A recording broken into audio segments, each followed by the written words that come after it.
आप देख रहे हैं अपना बिहार और आपके साथ मैं हूं विवेक। शराबबंदी पर इस वक्त की सबसे बड़ी खबर आप देखने और सुनने जा रहे हैं। शराबबंदी में पुलिस की कार्रवाई पर रहेगी नजर। बड़े अधिकारी रखेंगे कार्रवाई पर नजर की क्या कार्रवाई की जा रही है। हर रेंज के लिए अधिकारियों को जिम्मेदारी मिली है और एडीजी जितेंद्र कुमार को केंद्रीय रेंज का प्रभार मिला है, निर्मल कुमार आजाद को मगध रेंज का प्रभार। तो ये बड़ी खबर इस वक्त की, क्या कार्रवाइयां हो रही हैं इस पर भी मॉनिटर करना जरूरी है और इसी को लेकर अब यह जिम्मेदारी भी तय की गई है।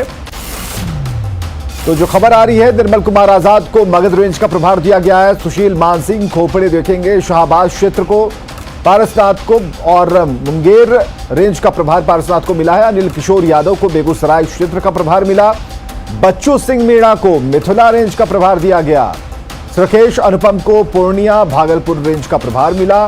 एमआर राय को कोसी रेंज का प्रभार दिया गया। कुल मिलाकर शराबबंदी कैसे सफल हो, इस बात को लेकर चिंतित है सरकार और नीतीश कुमार ने जिम्मेदारी अब फिक्स कर दी है कि आप भी ध्यान रखें कि आपके अधीनस्थ लोगों के ऊपर जो जिम्मेदारियां दी गई हैं वो किस तरीके से चल रही हैं, सही दिशा में है या नहीं है।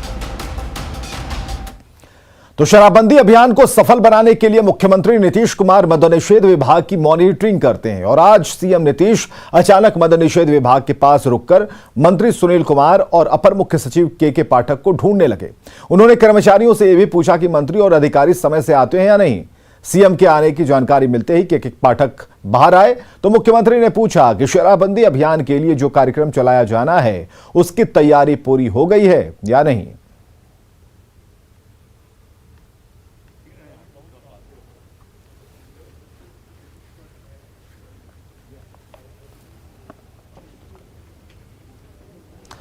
तो सीएम के रुकते ही सख्ते में अधिकारी, और ये कुछ इस तरीके से पूरा माहौल किस तरीके से मद्यनिषेध और उत्पाद एवं निबंधन विभाग में किस तरीके की हलचल मच गई। के पाठक आए और उनसे मुख्यमंत्री ने कुछ सवाल पूछे।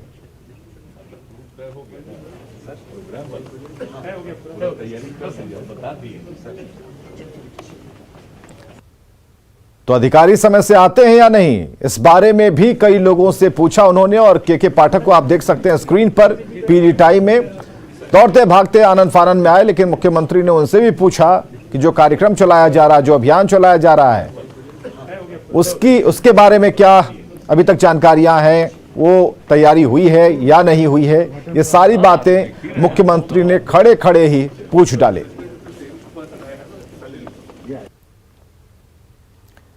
तो इस वक्त जो स्क्रीन पर आप देख पा रहे हैं, सचिवालय में सीएम ने अचानक दखल दी और जो शांति चल रही थी वो अचानक से हलचल में तब्दील हो गई।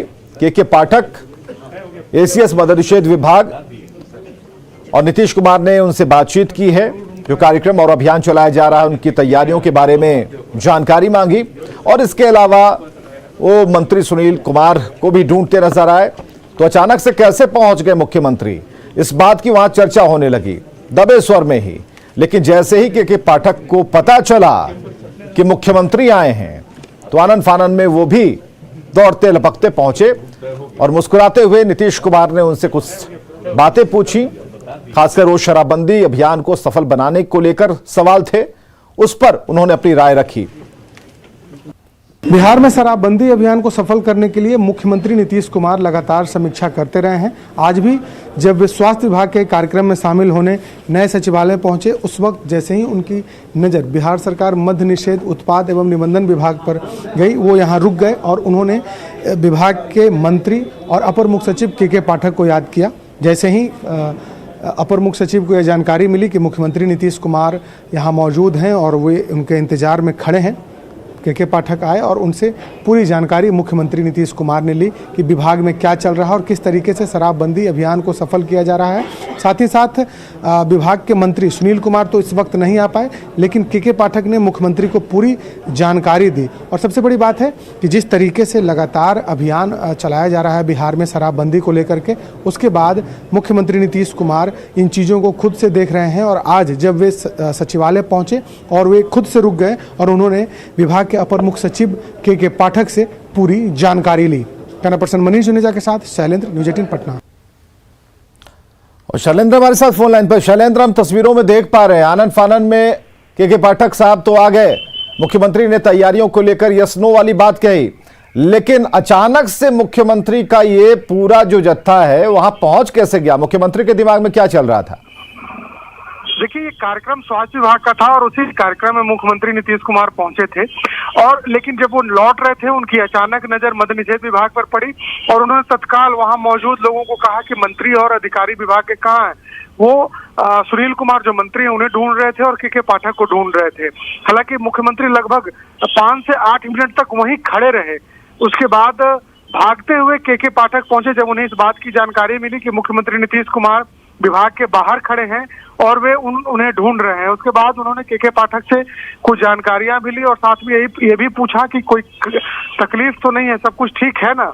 और सबसे बड़ी बात है कि मुख्यमंत्री नीतीश कुमार यात्रा पर निकलने वाले हैं, उसकी रूपरेखा भी तैयार की जा रही है। उस बाबत भी मुख्यमंत्री नीतीश कुमार ने के पाठक से पूछा कि जो रोड मैप बनाना था वो रोड मैप बनाया जा चुका है या नहीं। तो कुल मिला के कहा जाए तो देखिए, शराबबंदी को लेकर के जिस तरीके से मुख्यमंत्री नीतीश कुमार लगातार चीजों की समीक्षा कर रहे हैं, आज वजह नई सचिवालय एक बड़ी जानकारी शैलेंद्र आप दे रहे हैं, एक बड़ी जानकारी आप दे रहे हैं कि 15 तारीख के बाद मुख्यमंत्री का एक कार्यक्रम जरूर है कि महिलाओं से मिलेंगे, जागरूक करेंगे, विभिन्न जगहों पर जाएंगे, समीक्षा यात्रा का नाम दिया जा रहा है। तो उस परिप्रेक्ष्य में भी मुख्यमंत्री के जहन में ये बातें थी और इसी को लेकर वो पहुंच गए विभाग के ठीक बाहर। और जैसा कि आपने कहा कि 5 से 8 मिनट के तक वो वहीं पर खड़े रहे और वो जो तस्वीर हम दिखा पा रहे के पाठक आ रहे हैं, उन्होंने नमस्ते किया और उसके बाद तैयारियों को लेकर सीधा सटीक सवाल उन्होंने के पाठक के सामने रख दिया। यानी कि हमें लगता है कि ये 2-3 दिन के भीतर ही यात्रा हो सकती है। शैलेंद्र, देखिए, अभी जो ऑफिशियली डेट है वो अनाउंस नहीं हुआ है, लेकिन ये माना जा रहा है कि 21 तारीख को मुख्यमंत्री नीतीश कुमार का वाल्मीकि नगर में कैबिनेट की बैठक में शामिल होंगे। उसके बाद यह यात्रा की जा सकती है। हालांकि जो डेट है वो अभी तय कुछ नहीं हुआ है, लेकिन तैयारियां सरकार के स्तर पर और विभाग के द्वारा की जा रही है। नीतीश कुमार ने भी कहा था इस बार की जो उनकी यात्रा होगी वो शराबबंदी से जुड़ी यात्रा होगी और उसमें जागरूकता अभियान चलाया जाएगा। लिहाजा उन्होंने पूरी तैयारी का जो जिम्मा है वो मद्य निषेध विभाग को दिया है और मद्य निषेध के अपर मुख्य सचिव के पाठक इसकी तैयारियों में लगे हुए हैं। और आज उन्होंने इस बात की जानकारी भी उनसे ली कि कहाँ तक पूरा मामला पहुंचा है, जिसके बाद के पाठक ने कहा कि वे जल्द ही सभी तैयारियों को लेकर के बैठक करने जा रहे हैं और उसके बाद सब कुछ कर लिया जाएगा। जी चलिए, बहुत बहुत शुक्रिया हमसे बातचीत के लिए, तमाम जानकारियों के लिए। तो ये तस्वीर काफी अहम है, कई मायने रखती है कि नीतीश कुमार शराबबंदी को सफल बनाने को लेकर कितने संजीदा हैं और उत्सुकतावश क्या तैयारियां हो सकती है, उनकी यात्रा को लेकर क्या हुआ, अभियान को लेकर क्या हुआ, उसकी तैयारी कैसे चल रही है, मॉनिटरिंग कैसे चल रही है, इन सभी बातों को लेकर उस विभाग के बाहर 5 से 8 मिनट तक खड़े रहे हैं। मंत्री को ढूंढा सुनील कुमार को, वो नहीं थे, लेकिन के पाठक को जैसे ही खबर लगी कि मुख्यमंत्री उस दरवाजे पर, उनके विभाग के दरवाजे पर खड़े हैं, दौड़ कर आते हैं और मुख्यमंत्री ने उनसे पूछा कि तैयारियां कैसी चल रही हैं। तो उन्होंने कहा कि सब सारी तैयारियां बिल्कुल चल रही हैं, अपनी गति में हैं। इधर मुख्यमंत्री नीतीश कुमार ने कहा कि बिहार पिछड़ा राज्य भले ही हो, लेकिन बिहार नीति आयोग की रिपोर्ट में बिहार के पिछड़े होने पर सीएम नीतीश ने कुछ कहा। उन्होंने कहा कि बिहार गरीब है लेकिन काम में काफी अमीर है। स्वास्थ्य विभाग के कार्यक्रम में सीएम ने जिक्र किया था, कई बार पिछड़ा शब्द का उन्होंने इस्तेमाल किया और जब इसका जिक्र हो रहा था तो उन्होंने नीति आयोग की रिपोर्ट में सबसे पिछड़े राज्य के तौर पर बिहार को रखने पर उन्होंने किसी भी तरह की कोई विशेष टिप्पणी नहीं की, लेकिन इतना जरूर कहा कि पिछड़ा ही सही, हम काम कर रहे हैं। पिछड़ा राज्य, लेकिन जरा देख लीजिए उसमें हम लोग कितना काम कर रहे हैं। सबसे पिछड़ा न हम है भाई, लेकिन जरा देख लीजिए कि काम में हम लोग नहीं पीछे हैं। तब पिछड़ा तो इसीलिए ना है भाई कि हमारी आबादी बहुत ज्यादा, आज क्षेत्रफल कम है, इसके चलते ना हम पिछड़ेपन में है। जितना काम कर रहे हैं उसका जितना फायदा हो सकता था उतना फायदा कैसे होगा, इतनी बड़ी आबादी है, आज क्षेत्रफल कम है, तो एक अलग बात है, इसलिए हम तो पिछड़ा हैं। सीएम ने बिहार में किए गए कामों को गिनाया है। सीएम नीतीश ने कहा कि भले ही बिहार सबसे पिछड़ा राज्य हो, लेकिन टेस्ट के मामले में बिहार सबसे आगे है। देख रहे हैं कि टेस्ट कितना हो रहा है, कभी गौर से देख लीजिएगा पिछड़ा राज्य का क्या स्थिति है। इस सर्वाधिक पिछड़े राज्य में अगर जान लीजिए कि जितना टेस्ट होता है, तो आप जानते हैं 10 लाख में अब 5 लाख से ज्यादा का टेस्ट हो रहा है।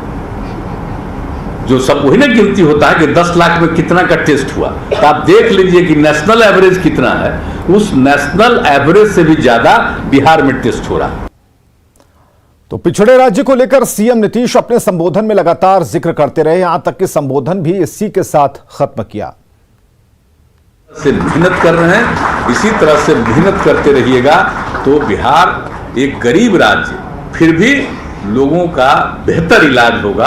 तो इन्हीं शब्दों के साथ मैं आप सब लोगों को पुनः धन्यवाद देकर के अपनी बात समाप्त करता हूं।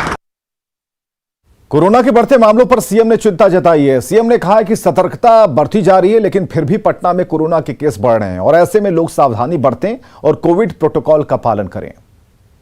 तो अलर्ट है फिर भी, लेकिन दुख होता है भाई, फिर हमारे पटना में बढ़ रहा। थोड़ा प्रॉपर पटना में जितना नीचे चला गया था तब फिर इधर बढ़ रहा। तो खतरा तो मन को लगता ही न है कि कहीं फिर से ये तीसरा डोज का शुरू न हो जाए, ओमिक्रॉन का फिर जो नामकरण उसका हुआ है वो ना आ जाए। तो उसके लिए तो पूरी सतर्कता हमारे डिपार्टमेंट। और मुजफ्फरपुर कांड पर सीएम का सबसे बड़ा बयान। मुजफ्फरपुर कांड जो बड़ी घटना है, तो उन्होंने कई सवाल भी किए। प्राइवेट अस्पताल क्यों जाते हैं? मुजफ्फरपुर में लोगों की आंखों की रोशनी चली गई और ऐसे अस्पताल पर कार्रवाई जरूर करेंगे। जिनकी आंखों की रोशनी गई है उनकी मदद करेंगे। राज्य सरकार पीड़ितों को सहायता देगी। पिछड़ा राज्य है फिर भी काम कर रहे हैं। जांच की गई है कि क्या गड़बड़ी थी और एक्शन लिया जा रहा। भाई सबको इस सब चीज को हम लोग नहीं छोड़ने वाले, सबको करना चाहिए। हम लोग तो अपना सरकारी अस्पताल का एक एक चीज देखने का सारा ट्रीटमेंट कर रहे हैं कि कोई किया कि नहीं, इलाज किया कि नहीं, दवा है कि नहीं, पेशेंट पर ध्यान दे रहे हैं कि नहीं। हम लोग अपना सरकारी अस्पताल के लिए सब इंतजाम करवा रहे हैं। लेकिन हम तो चाहेंगे कि लोग प्राइवेट हॉस्पिटल चलाते हैं तो जरा कृपा करके प्राइवेट हॉस्पिटल को भी ठीक ढंग से देखिए। एक से एक प्राइवेट हॉस्पिटल भी खूब अच्छा काम करता है, इसमें कोई शक नहीं है, अनेक प्रकार के हैं। लेकिन जो भी प्राइवेट हॉस्पिटल खोलें भाई इन बातों का जरूर ध्यान दीजिए। अब जो कुछ भी हुआ वो कितना दुखद है। अब उसके बाद तो सब लोगों के लिए आगे ट्रीटमेंट के लिए और उसमें जो पीड़ित हुए हैं उन सब लोगों के लिए भी किया जा रहा है। उन लोगों के ट्रीटमेंट का भी किया जा रहा है और हम लोग आपस में बातचीत कर रहे हैं कि भाई अब बेचारे का आँख चला गया तो हम लोग उन लोगों की जो मदद कर सकते हैं उसके बारे में विभाग सोच रहा है कि भाई ऐसे लोगों की भी हम कुछ मदद करें। तो अभी तो आज कुछ कहना कैसे कहा जाए कि कितना रुपया हम लोग देंगे, लेकिन इतना जान लीजिए कि वैसे लोग जो सफ़र कर गए हैं मुजफ्फरपुर में उनको राज्य सरकार की तरफ से सहायता दिया जाएगा। ये बात हम लोग जरूर करेंगे। बिहार के अस्पतालों में स्वास्थ्य सुविधाओं पर नजर रखने के लिए मुख्यमंत्री नीतीश कुमार ने आज पटना में कमांड एंड कंट्रोल सेंटर का उद्घाटन किया और इस कमांड एंड कंट्रोल सेंटर के जरिए पूरे राज्य के अस्पतालों में हो रहे इलाज और गतिविधियों पर नजर रखी जाएगी। फिलहाल अभी कुछ ही जिले इस कमांड सेंटर से जुड़ पाए हैं। आने वाले दिनों में सभी जिले अस्पताल और बड़े अस्पतालों पर यहां से नजर रखी जा सकेगी और यह कंट्रोल रूम 24 घंटे काम करेगा। अत्याधुनिक कंट्रोल रूम का जायजा लिया शैलेंद्र कुमार ने। अपराध नियंत्रण के लिए देश भर में कंट्रोल रूम बनाए जाते हैं अलग अलग राज्यों में, लेकिन बिहार में पहली बार स्वास्थ्य विभाग का कमांड एंड कंट्रोल सेंटर का उद्घाटन मुख्यमंत्री नीतीश कुमार ने किया है। सबसे पहले इस सेंटर की तस्वीर हम दिखाएंगे कि किस तरीके से यहाँ पर लोग काम कर रहे हैं और पूरे बिहार के स्वास्थ्य व्यवस्थाओं पर यहाँ से नज़र रखी जाएगी।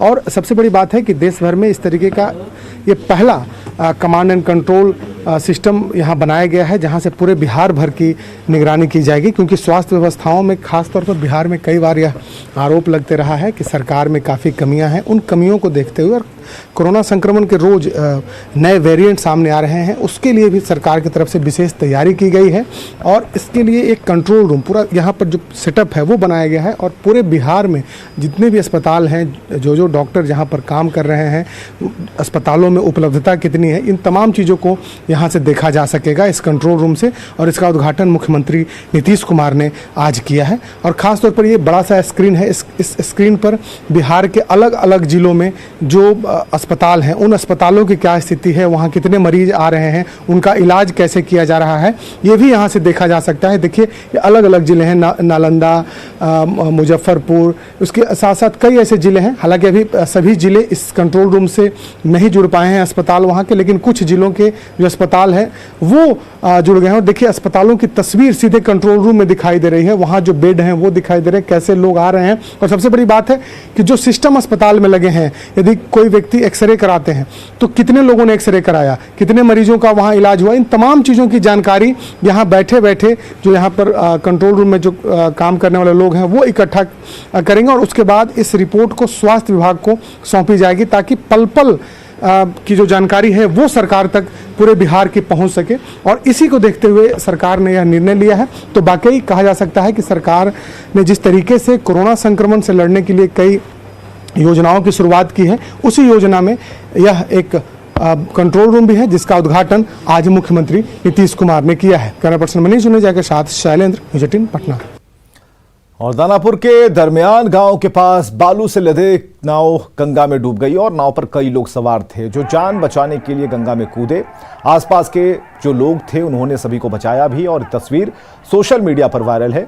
दानापुर के पीपा पुल की ये तस्वीरें हैं और आप देख सकते हैं कि एक नाव पीपा पुल से टकरा रही है और फिर गंगा में डूब गई। हालांकि आनन फानन में जो लोग थे वो वहां पर मौजूद थे, उन्होंने काफ़ी हो हंगामा किया और उसके बाद कूद पड़े कई लोगों को बाहर निकालने के लिए। तो ये जलस्तर और जो पीपा पुल है, इस बीच भी कई लोग कोशिश करते हैं कि इस पार से उस पार जो पीपा की जो दूरी होती है एक पीपा से दूसरे पीपा की, उसके बीच से नाव निकालने की कोशिश करते हैं और ऐसे में ही दुर्घटनाएं होती हैं। और इन तस्वीरों को आप देख सकते हैं कि किस तरीके से ये नाव बढ़ी चली जा रही है और आखिरकार ये नाव डूब गई।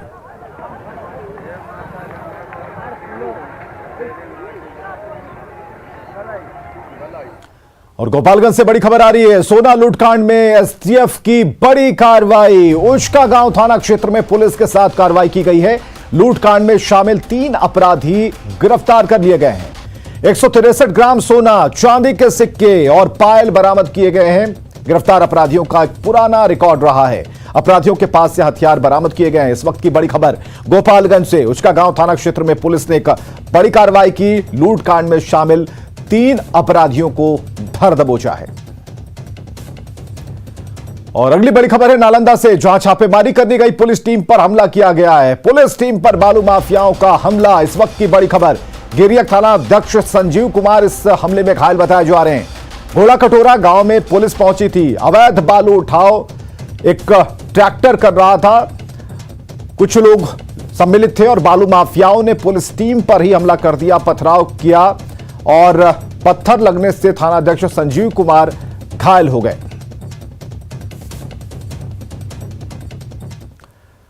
कोरोना की तीसरी लहर को देखते हुए कल से पटना में राज्य का सबसे पहला आइसोलेशन सेंटर काम करने लगेगा, जिसमें कोरोना संक्रमित होने वाले मरीज यहां भर्ती हो सकेंगे। पटना के पाटलिपुत्रा स्पोर्ट्स कॉम्प्लेक्स में कुल 110 बेड का आइसोलेशन सेंटर तैयार हुआ है, जिसमें कल 10 बेड का एचटीयू यूनिट शुरू हो जाएगा। वहीं जरूरत के मुताबिक 100 बेड का जनरल वार्ड भी शुरू होगा। सेंटर इंचार्ज की माने तो सभी तैयारियां पूरी हैं। सभी बेड पर पाइपलाइन के जरिए ऑक्सीजन पहुंचाने की व्यवस्था की गई है। पाटलिपुत्रा आइसोलेशन सेंटर का जायजा लिया रजनीश कुमार ने। कोविड की तीसरी लहर को देखते हुए पटना जिला प्रशासन ने कल से आइसोलेशन सेंटर शुरू करने का फैसला लिया है। सभी प्रकार की तैयारियां पूरी कर ली गई है, यानी पाटलिपुत्रा स्पोर्ट्स कॉम्प्लेक्स में 110 बेड की क्षमता है, लेकिन फेज वाइज यहां पर जो सुविधाएं हैं वो प्रदान की जाएगी। फिलहाल जो एचडीयू है, यानी 10 बेड का ये एचडीयू वार्ड है, जहां पर देख सकते हैं कि मॉनिटर से लेकर जो बेड है और तमाम जो फैसिलिटीज हैं यहां पर उपलब्ध करा दी गई है। यानी कल से जिन मरीजों को जरूरत पड़ेगी आइसोलेट होने की, यहां पर अस्पताल में वो एडमिट हो सकेंगे। डॉक्टरों की टीम अलग से यहां पर प्रतिनिधित्व कर दी गई है। साथ ही जो नर्सिंग स्टाफ है, पैरामेडिकल स्टाफ है, वो भी कल से ड्यूटी पर तैनात रहेंगे। तो ये जो व्यवस्था है आप देख पा रहे हैं, बिहार का पहला आइसोलेशन सेंटर होगा जो कल से शुरू हो रहा है। यानी कोविड मरीजों की संख्या लगातार बढ़ रही है। पटना जिले में सबसे ज्यादा एक्टिव केसेज हैं, यानी 70 के आसपास अभी जो एक्टिव केसेज हैं उसकी संख्या पहुंच गई है। ऐसे में जिलाधिकारी ने बैठक करके ये फैसला लिया है और आपको हम तस्वीर दिखा रहे हैं। साथ ही यहाँ के जो इंचार्ज है उनसे हम बात करते हैं। मानसून मोहंती, किस प्रकार से तैयारी की गई है और कल से कुल कितने बेड की सुविधा मिलेगी? देखिए, जो केसेस अभी रिसेंटली आए थे तो जिला पदाधिकारी सर के द्वारा आदेशित हुआ है कि यहाँ पे जो सेंटर था उसको पुनर्जीवन दे दिया जाए और उसी के तहत कल शाम से इसको एक्टिवेट मोड में ले लिया जाएगा।